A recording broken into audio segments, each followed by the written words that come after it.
I question everybody else left up there. Do they know Jesus? I know him. I think that someone who is in pastoral ministry, it's more than just preaching and teaching. I've pastored high school kids for years, and I never had any of them asking me that question.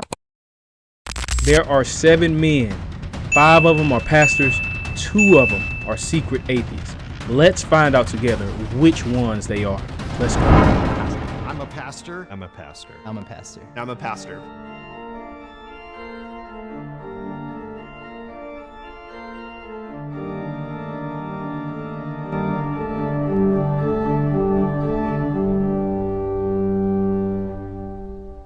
So what about an introduction to start things off? My name is Jay. I'm an Episcopal priest. I'm Don, pastor, non-denominational. Dominic, Lutheran pastor. Paul, youth pastor, SPC. Paul wore a whole suit, and I was like, oh, maybe he's overcompensating. Like, I don't know what a pastor would wear on a Saturday. Maybe it's this suit. So I'm Zach, former Calvary Chapel pastor, and now like fully Calvary guy. Whoa, yes!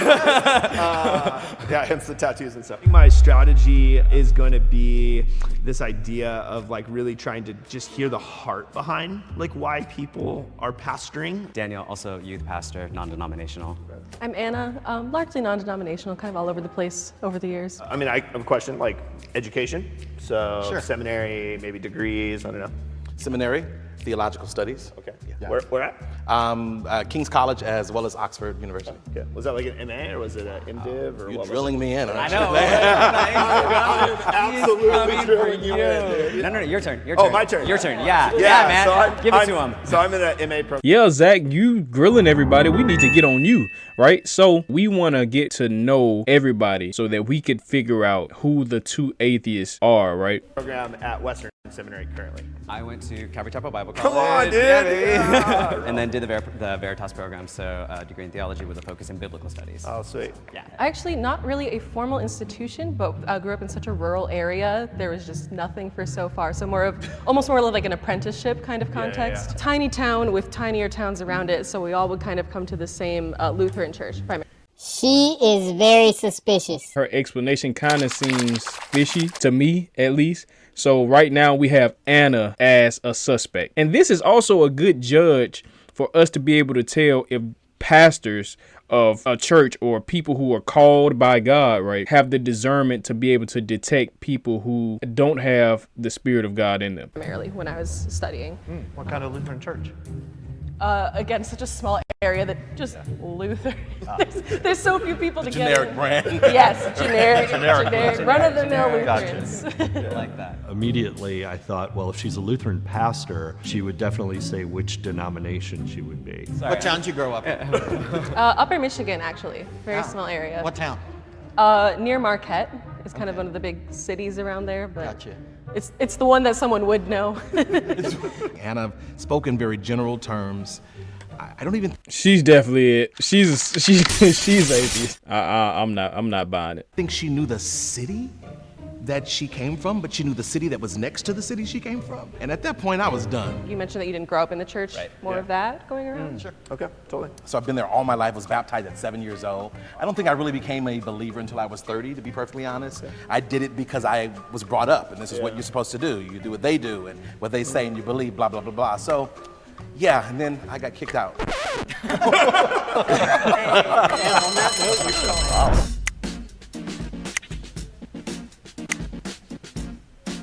From what I knew about Lutherans, there should have been a very specific answer to that question. Right. And that kind of threw me off. ANNA. Done. Exactly. So yeah, I'm going with that too. Y'all put in the comment if that was what y'all was suspecting too. She just kind of gave it away. Now, if she is a pastor, it would surprise me and it would throw me off. The woman's not bad. So that's Check your bias. Bye. Being the only woman in the group today was a little tricky. Obviously, not being able to always edge my way into the conversation was not able to present it in the way that I would have liked and that I thought would have been more effective. I walked in and I was so happy that there was a female pastor because they're the only types of people that are as rare as gay pastors like myself. It's very much still new where we're seeing queer pastors and queer worship leaders and Okay, like not a gay member or a gay Christian, a gay pastor leading. Daniel, you are a suspect. I don't agree with that, so he's a suspect for me right now. Queer Christians. Tell me, you got kicked out for why? I got kicked out. Well, I got kicked out because I was in the church, and as I grew older in the church, I began to ask questions that to me were very obvious. What was one of those questions? Is baptism essential for salvation? You know, communion, you know, some of those, you know, battleground questions that oftentimes separate. Good questions. I pastored high school kids for years, and I never had any of them asking me that question. I want to know what everybody's ministry responsibilities are and what you're currently teaching through. Yeah, so I'm an assistant teaching pastor, so we're replanting, revitalizing. So I'm an elder and a teaching pastor. I serve at a small Korean church in La Mirada, California, and I take care of the youth ministry. So I'm kind of semi-retired. I also don't have a congregation, although I work with one. It's a little Episcopal church in San Clemente. I also have a weird job that I'm chaplain to a governmental agency. Jay answered a question about being retired. Right. He never indicated what he was retired from. And after years of being in ministry or serving, I thought there would have been a culmination of his life experiences, and now he's doing a part-time assistant thing. And I thought, okay, so we've slipped into some unknown factors about yourself, Jay. I don't pastor a church. I pastor pastors. So I work for a denomination, and I preach at different congregations every week. I'm not in the pulpit right now, but I am teaching in small groups, conversations. There's a lot of dogmatic positions that are just generalized for Christendom. So I have a question. I mean, when was the last time you were in a hospital room with somebody, and what comfort did you give them in a time that was critical? Oh, I hate this question. I think that someone who is in pastoral ministry, it's more than just preaching and teaching. I felt a question that would get at that about how somebody gives the comfort and the peace of the presence of God. That is a good question, because a lot of our society thinks that being a pastor or pastoralship has everything to do with being behind a pulpit with a microphone to your mouth, right? Saying this or saying that. But actually being a pastor means to shepherd people, shepherd the sheep, right? You're the shepherd that's appointed by God. So it is more by action that you're showing, you're doing, you're presenting, you're giving examples and all these type of things, right? Would really indicate whether or not they were a pastor and they were involved in that type of ministry. The last time I was in the hospital was not too long ago. It was, I'd actually become almost a medical proxy for a family friend's mother. She was elderly and just kind of going through, and it was very, very tender for me. But the comfort that I gave was in knowing that her family was nearby, and knowing that beyond this moment, when she stepped out of time into eternity, she would be in the place she longed to be. I've only had to do it once, and it was very recent, and I hated it with every fiber of my being because it was for somebody that I loved, and it was a lot of waiting and quiet and very, very soft prayers and just kind of being there, and I'm shaking. I hated it. Okay, so I want y'all to notice that the consistency with these pastors, none of them are really moving in the power of God that we see or read in the Bible. It's more about comforting. It's more about being by their side. It's more about teaching and preaching. It's more about, a learned school way of presenting the Bible facts and stuff like that. It's not about doing miraculous things. It's not about presenting the Spirit of God to heal, presenting the Spirit of God to deliver and set free.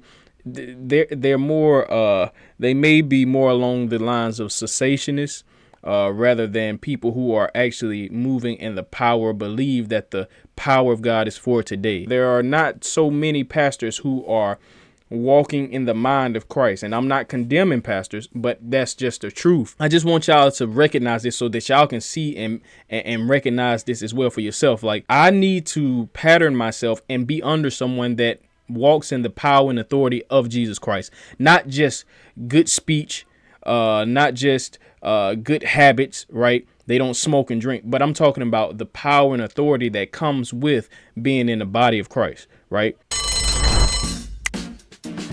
The thing that I thought I spotted was that he was just trying too hard. The way that he was answering the questions was very old school. Oh.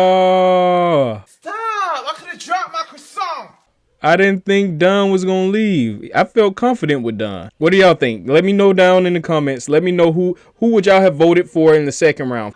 Do y'all know Jesus? Sorry. Sorry, dude. I see what's happening. First the woman, then the black man, the gay is next. I see what's happening. What the devil? Me? I question everybody else left up there. Do they know Jesus? 'Cause I know him. If you think the mole is still in the box and you want to continue playing the game, please raise your hand.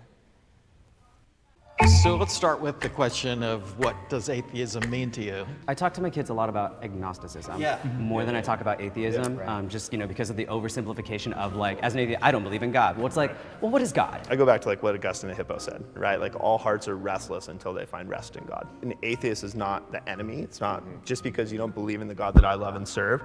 Doesn't mean you're the enemy. It means that you're restless in your heart and you're trying to search for meaning and belonging in anything other than God. I'd be curious to know if anybody on the stage that did not have a questioning time. You start. Yeah, go for it. You are very quiet, and that's just a little sus to me. What was the question? You are the best What dressed. brought you out of it? I'm a little overdressed today. So the question was, have I ever wrestled with faith? To be honest, I wrestled more with my calling, more than my faith. My faith, once I had an experience, an encounter with God out of drug addiction, my faith was pretty solid. But with the calling, I think I wrestled countless amount of times. In high school, my parents decided to split, and that's when I really went on a frenzy with drug addiction. I struggled with crystal meth, from my junior year. I think that's what really put me to the pit of my life, the most rock bottom of my life, and the only way I could go is to look up. So I have a question. How do we feel about eschatology? Well, we're amillennial. You're on millennial. Okay. Yeah, Very cool. So, okay. yeah, we are in the end times. Yeah, we were the second totally. Jesus said it was Yeah, finished. I have a lot more openness to the on-mill position than I did. Growing up, Calvary Chapel was like hyper dispensational. This is a really, I'm like Hyper this is such a dispensational sensitive pre-mill, subject you for know? me because of the sensationalism. Because of your background. Right. Yeah. And so on-mill, that's okay. It's cool. Hey, I don't expect the end time anytime soon. I sensed maybe a little. I believe that only one of our atheists has been departed. I believe that they only picked one atheist right, Anna. I believe that the second atheist is the other Asian guy. Not the gay Asian guy, but the other Asian guy. I believe that he's the second atheist. I don't think that Jay is an atheist. I just think that he's more straightforward, I would say. Little bit of woundedness that he was putting forth, and wondering if maybe that was part of what he was using as a mask there. I won't lie to you, Jay looked super familiar, and I was banking on him being a paid actor that I had seen in something before. There was a tie.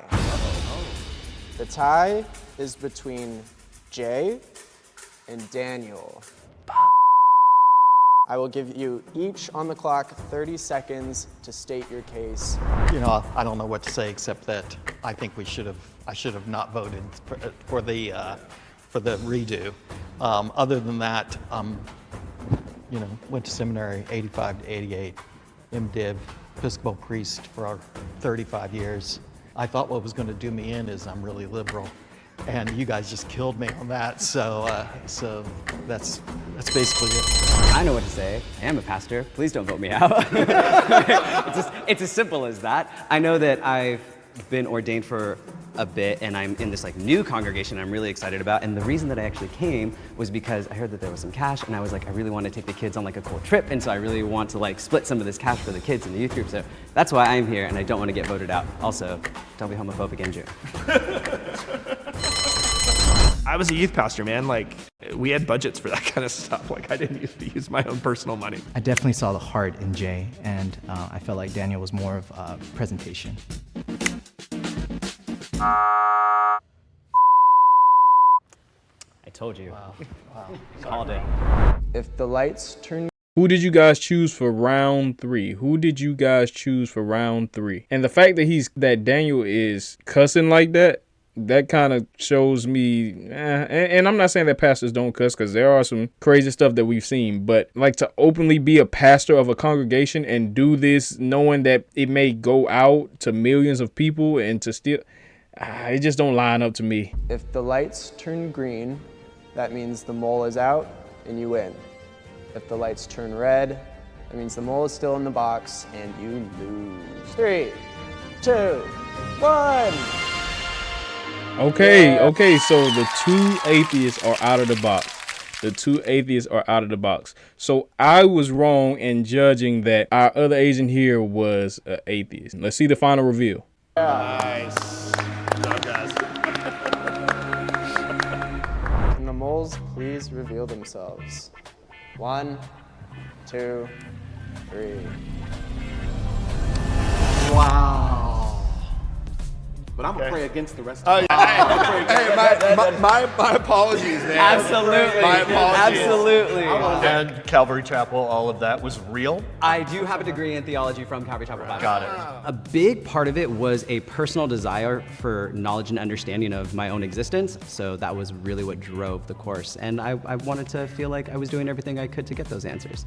So I have actually worked in the church for about 8 years total as a pianist and organist on and off. So I had a lot to draw from. Which is, Here's what got me as a Lutheran. I know what there it are is. no general Lutherans. Yes. Yes. That got me. well, no, that really is the thing. Though, is I'm from such a loosely populated area that really is the case. Is there's so little that even brings people together. There's a lot of churches that are people who are strongly Catholic, strongly Lutheran, that will all be in the same place because like a whole town will be like a gas station, a corner store, and 10 houses. So we are very much in a turning point in the community when it comes to queer individuals in Christianity. Even though I do not subscribe to Christianity, it's great to see at least a portion of this community that has such a large history of. And why is that though? It's not about evolution of Christianity. Christianity is finished. Christianity does not need evolution. The whole point of Christianity is to bring the kingdom of God into this earth. So the kingdom of God does not involve sexual abominations or, same-sex relationships in that manner. So there is no evolution of that could be good for Christianity. Of having a negative agenda towards us as a community, opening up their eyes, admitting their wrongs, apologizing and seeking reconciliation. And I think that it can only, get better so long as they continue to move on that track. Pastors actually think a little bit more deeply about people and their condition of their soul. And I really hope that those who view this would actually seek out that type of spiritual direction as well. So let me know, guys, what you thought about that reaction. Also, you can send me videos. We have a Discord that is in the description below where you can send videos that you would like us to react to or that you would like us to watch on live and to react to a testimony or to learn from a testimony. Send them to the link in the description, the Discord link, and we could get those videos in and react to them. Maybe we should be a little bit deeper in our understanding. We should be a little bit deeper in the spirit rather than just pastoralship being a job opportunity, right? So I love you guys and I'll see you guys next time. But your heart is far from me. I got a heart after God, but the mind of a